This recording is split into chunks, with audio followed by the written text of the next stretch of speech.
ओम शांति। आज 10 मार्च 2022 के बाबा के अनमोल मधुर महावाक्य सुनेंगे। और आज की मुरली में बाबा हम बच्चों को श्रीमत का कदर करना सिखाते हैं। बाबा कहे, यथार्थ रीति श्रीमत पर कौन चल सकता है? जो बाबा को अपना सारे दिन का पोता मिल देते हैं, फिर बाबा से राय करते हैं कि बाबा इस हालत में हम क्या करें। तो बाबा जो श्रीमत देते हैं, फिर उसमें अपनी मन मत मिक्स नहीं करनी है। बाबा कहे, बहुत संभल कर चलना है श्रीमत पर भी, क्योंकि इसी श्रीमत पर चलने से हम श्रेष्ठ गति को प्राप्त कर सकते हैं। साथ ही साथ बाबा कहे, श्रीमत पर चलते हुए भी नम्र चित्त, निर्माण चित्त या निरअहंकारी जरूर होना है। तभी बाबा कहे तुम्हारी श्रेष्ठ गति होगी। तो सुनते हैं बाबा के मधुर महावाक्य। ओम शांति। मीठे बच्चे, भगवान जिसे सारी दुनिया याद करती है, वह तुम्हारे सन्मुख बैठा है। तुम ऐसे बाप से पूरा वर्षा ले लो, भूलो मत। बाबा को भूलना नहीं है।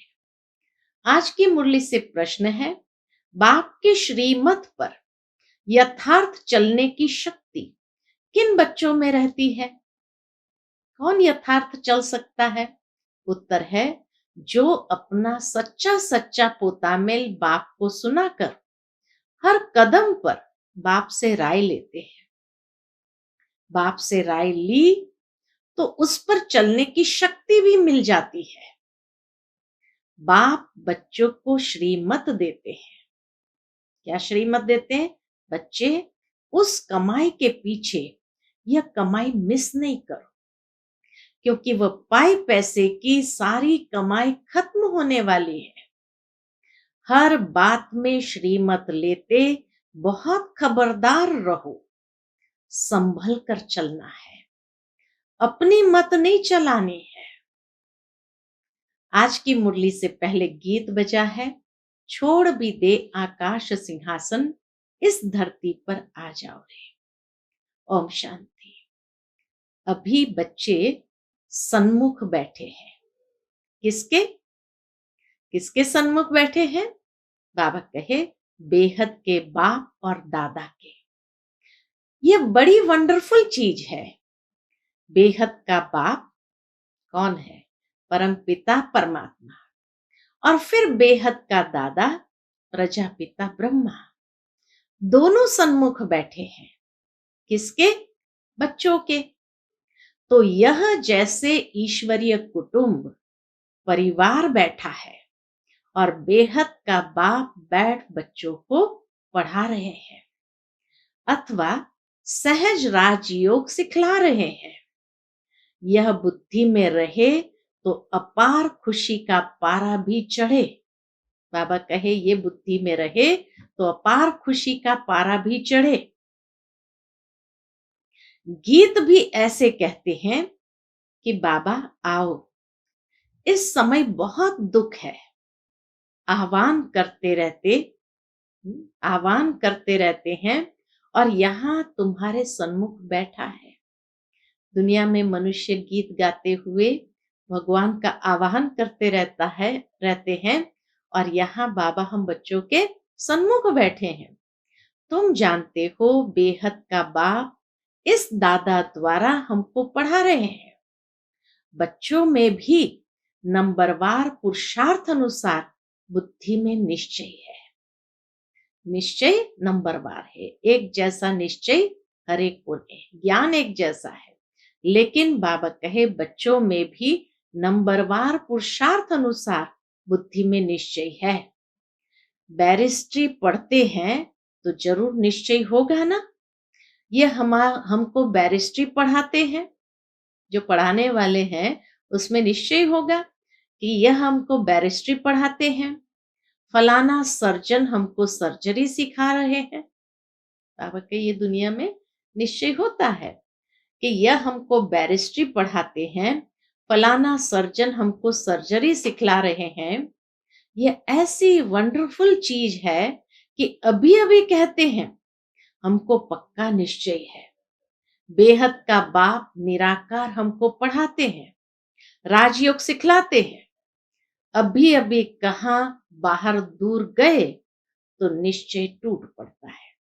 बाबा को ये वंडर लगता है, अभी अभी कहते हैं हाँ हमें पक्का निश्चय है, और अभी अभी बाहर दूर गए तो निश्चय टूट पड़ता है। वंडर है ना। भगवान जिसको सारी दुनिया याद करती, वही बच्चों के सन्मुख बैठे कहते हैं, क्या कहते हैं? बच्चे, अब अच्छी रीति बाप से वर्षा लेने का पुरुषार्थ करो। समझते भी है, फिर सेकंड में भूल जाते हैं। तुम बेहद के बाप के सन्मुख बैठे हो और श्रीमत पर चलना होता है कदम कदम पर। लेकिन चलेंगे वही जिनका सारा समाचार बाप को मालूम होगा।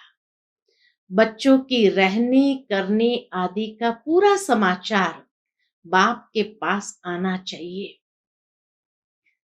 तो बाप को भी मालूम पड़े और उस रीति फिर समय प्रति समय राय देते रहे। कदम कदम पर श्रीमत लेनी पड़े। यह है गॉड फादरली यूनिवर्सिटी। इसमें अच्छी रीति पढ़ना है, ऐसे नहीं आज पढ़ा फिर कब कोई काम पड़ा तो पढ़ाई मिस कर दी। वह सब काम है पाई पैसे के। कुछ भी हो जाए, बाबा कहे पढ़ाई मिस नहीं करनी चाहिए। इस दुनिया में मनुष्य जो भी कमाई करते हैं वह कोई रहने वाली नहीं है, सब खत्म हो जाने वाली है। बाप कमाते हैं किसके लिए? बच्चों के लिए। समझते हैं पुत्र पौत्रे पर पोत्रे खाते रहेंगे। फिर बच्चा जब बाप बनेंगे तो वह अपने बच्चों के लिए कोशिश करेंगे। अब तो विनाश सामने खड़ा है, तो बाप को जब बच्चों के पोतामिल का मालूम पड़े तब तो मत दे। कदम कदम पर पूछना पड़ता है, ऐसे नहीं। बाबा कहे बच्चों को कदम कदम पर राय लेनी चाहिए, पूछना चाहिए, ऐसे नहीं कोई विकर्म हो जाए। यह है बेहद का घर। बाप ऐसे बैठ समझाते हैं जैसे हूबहू हद के घर में लौकिक बाप समझाते हैं। जैसे एक एक को बाबा पर्सनल समझा रहे हैं। सब बच्चे जानते हैं हम ब्राह्मण हैं। कोई से पूछो भगवान तुम्हारा क्या लगता है, तो कहेंगे वह तो सबका बाप है। फिर पूछो वह कहाँ रहते हैं, तो कह देंगे सर्वव्यापी है। बेहद के बाप को नहीं जानते। तुम बच्चे अभी बाप को यथार्थ रीति जानते हो, तो तुम्हें दैवी मत पर चलना है। बाप आए हैं देवी देवता बनाने के लिए। कदम कदम श्रीमत पर चलना पड़े। पंडे लोग यात्रा पर ले जाते हैं तो खबरदार करते रहते हैं, कहते हैं संभल कर चलो। ऐसे भी बहुत है जो तीर्थों आदि को नहीं मानते हैं, जाते भी नहीं मानते भी नहीं। तीर्थ माना भक्ति, तीर्थ को न माना गोया भक्ति को ही नहीं माना। भक्ति मार्ग आधा कल्प चलता है, भगवान की खोज करते रहते हैं, बहुत भावना रखते हैं, शिव के आगे बहुत जाते हैं, समझते हैं भगवान का दीदार हो जाए। यह है भावना। फिर साक्षात्कार हो जाता है तो बहुत खुश हो जाते हैं, समझते हैं हमको भगवान मिल गया, कृष्ण मिल गया, हनुमान मिल गया, बस अब तो हमारी मुक्ति हो गई।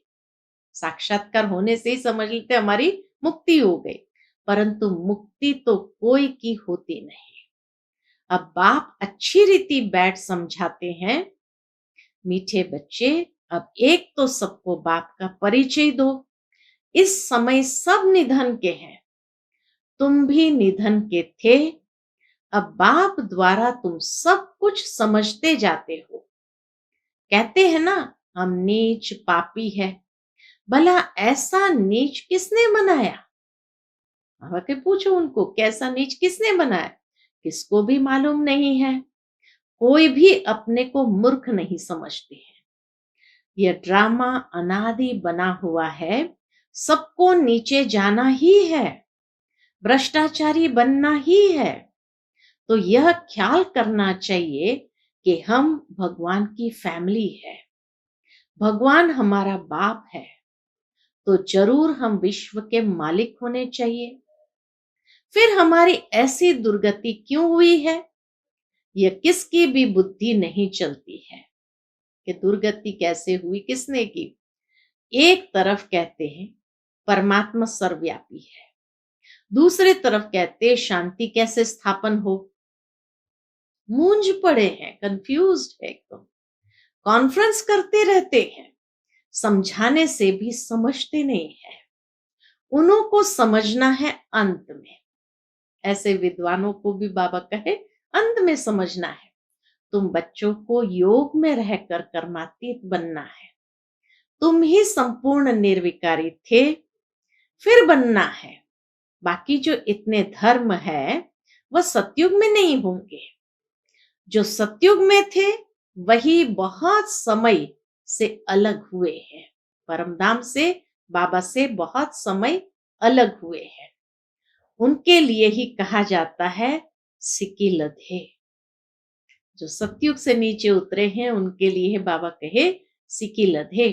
आत्मा परमात्मा अलग रहे बहुकाल, सुंदर मेला तब लगा जब सतगुरु मिला दलाल। कौन सी आत्माएं? आत्मा परमात्मा अलग रहे बहुकाल, कौन सी आत्माएं? पहले पहले परमधाम से आई यहाँ पाठ बजाने। पहले पहले आती है देवी देवता धर्म की आत्माएं पाठ बजाने। उन्हों को ही अपने धर्म में लाना होगा। बाप कहते उनके लिए ही आना पड़ता है।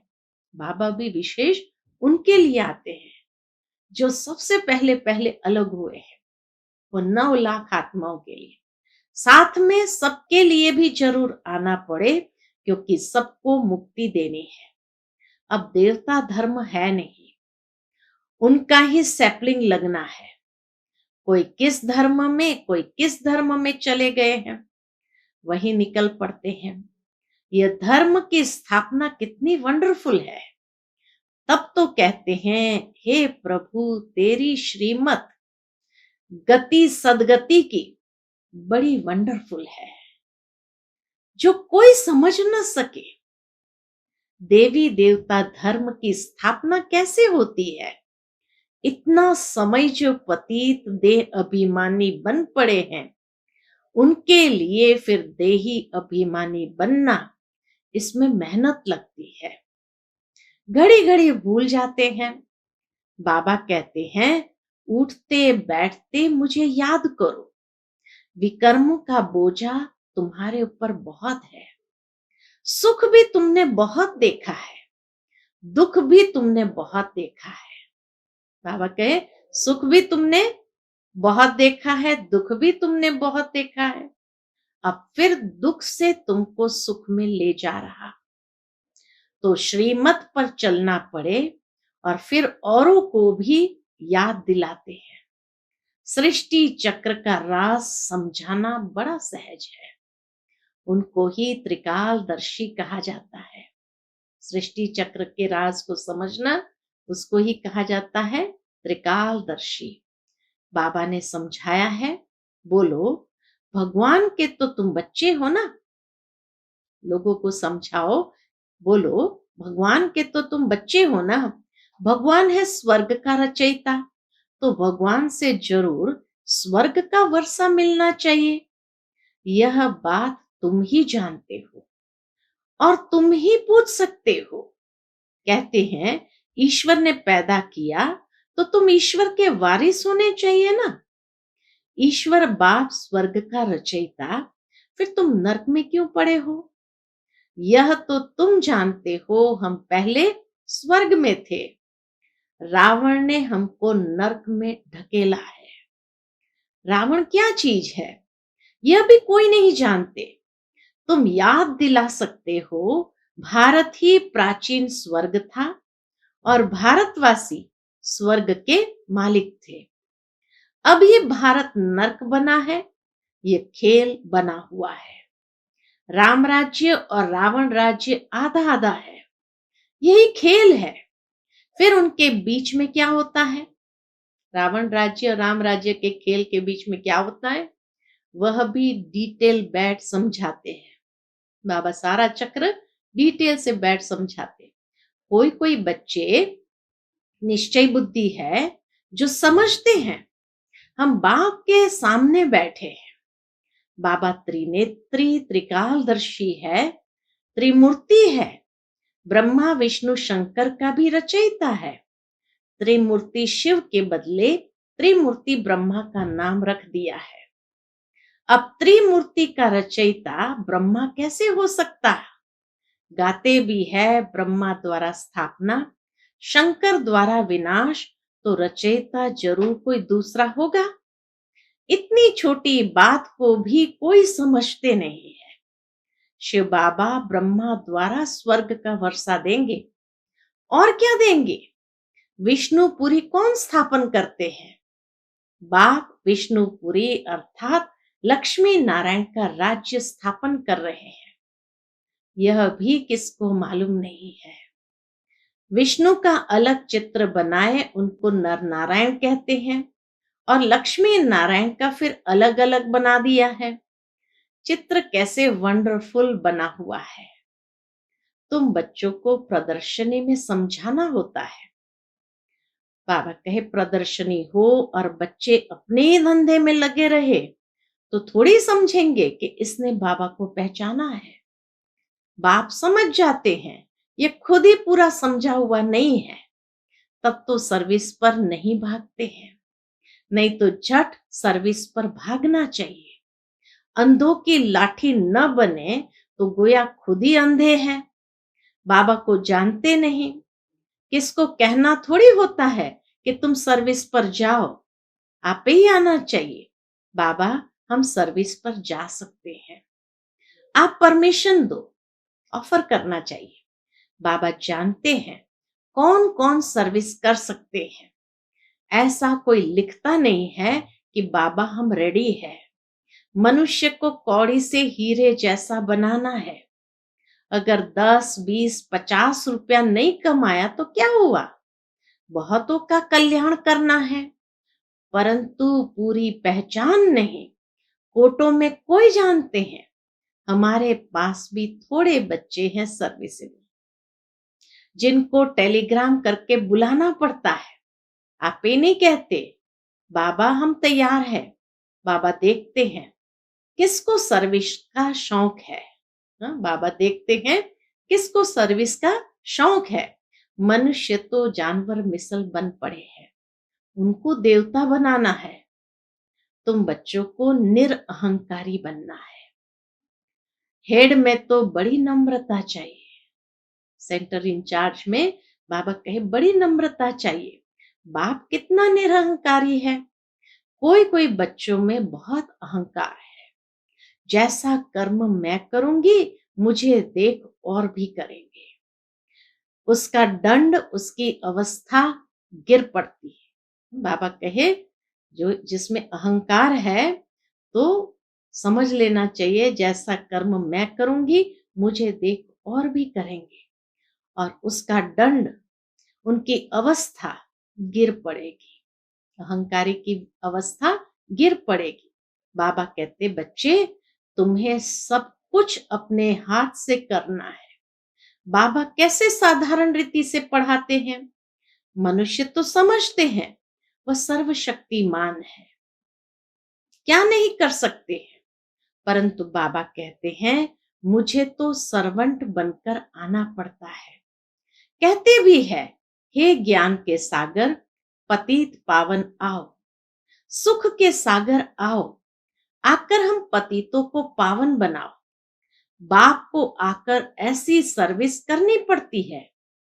कहाँ आकर रहना पड़ता है, कैसे कैसे विघ्न पड़ते हैं। लाखा भवन को आग लगाते थे, सभी प्रैक्टिकल में हो रहा है।